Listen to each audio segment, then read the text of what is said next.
Smart Ideas avec BNP Paribas. Découvrez des entreprises à impact positif.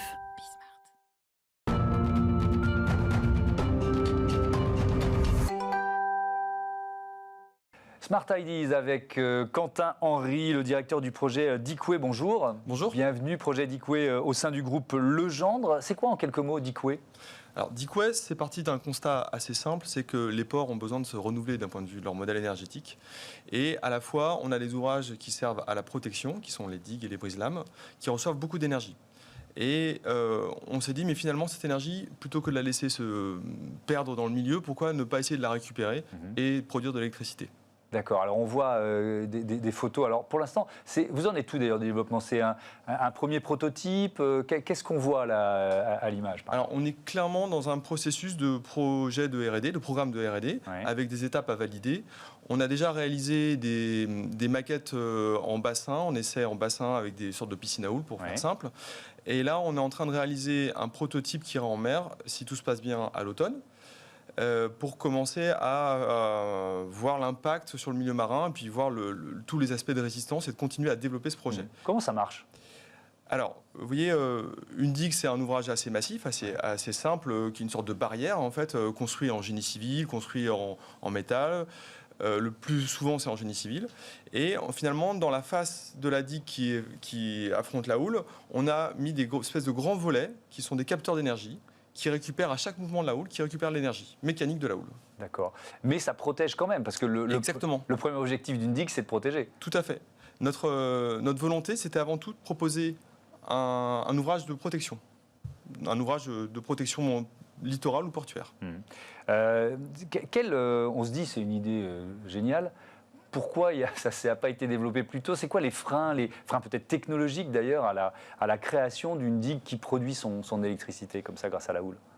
Alors, pour l'instant, ce que j'en comprends, ce qu'on en comprend du milieu, c'est principalement des freins technologiques et économiques. Ouais. Ça fait, je pense, plus de 100 ans que l'homme essaye d'exploiter l'énergie des vagues. Il y a plein de projets qui se développent. Cette technologie de récupération qu'on appelle houlomotrice est en pleine acquisition d'une maturité qui permettra demain de proposer des systèmes énergétiques performants, y compris du point de vue économique. Mais pour l'instant, voilà, ça met du temps à émerger. Et ce qui est, à mon avis, qui a été très compliqué, et par le passé, ce qui est maintenant accessible, c'est de modéliser le comportement des vagues. Avant, on avait du mal à le modéliser d'un point de vue numérique. Maintenant, c'est de plus en plus possible. Et les retours d'expérience permettent de mieux appréhender ce qui va se passer. Est-ce qu'il n'y a pas aussi une sorte de frein psychologique ? Parce que ces vagues, c'était plutôt des ennemis, un phénomène naturel qu'on peut craindre, en faire son allié. Est-ce qu'il n'y a pas eu une sorte de déclic psychologique à mettre en œuvre ? Effectivement, ouais, je ne me suis jamais penché vers ce côté un peu psychologique de la chose, mais effectivement, on peut avoir peur de ces grosses vagues.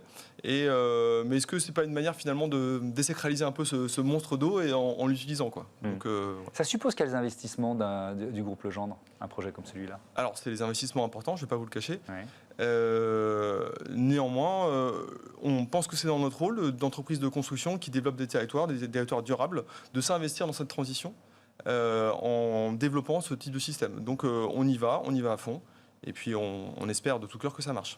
Il y a 2 régions partenaires, la Bretagne et puis la région Pays de Loire. Vous avez déjà identifié les sites, parce que vous dites les ports, il y a des sites où c'est déjà bien avancé ? Oui, exactement. On travaille beaucoup avec la région Bretagne. On a défini avec eux un site qui pourrait être le site dit pilote, qui permettrait d'installer le premier spécimen de taille réelle. Donc on discute de tous les impacts que ça va impliquer. Ça serait où ? Si tout se passe bien, et ce n'est pas définitif, on pense au port d'Audierne. D'accord. Voilà, qui est propriété, alors la partie extérieure qui est propriété de la région Bretagne.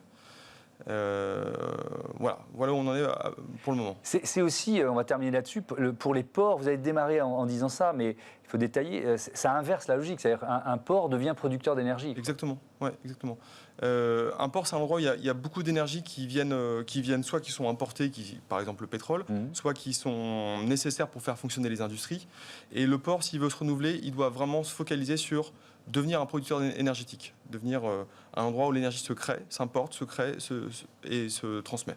Et donc c'est l'objectif de ce beau projet. Dico, merci Quentin, Henri Merci à Bonvent, plutôt bonne houle à vos digues. Voilà, c'est la fin de cette émission. Merci encore une fois à toutes et à tous de votre fidélité. Bismart fête sa première année d'existence ce 16 juin et c'est un plaisir de partager, bonheur quotidien de participer à l'aventure. Je vais en profiter pour remercier toutes les équipes éditoriales, techniques, marketing qui sont aux manettes.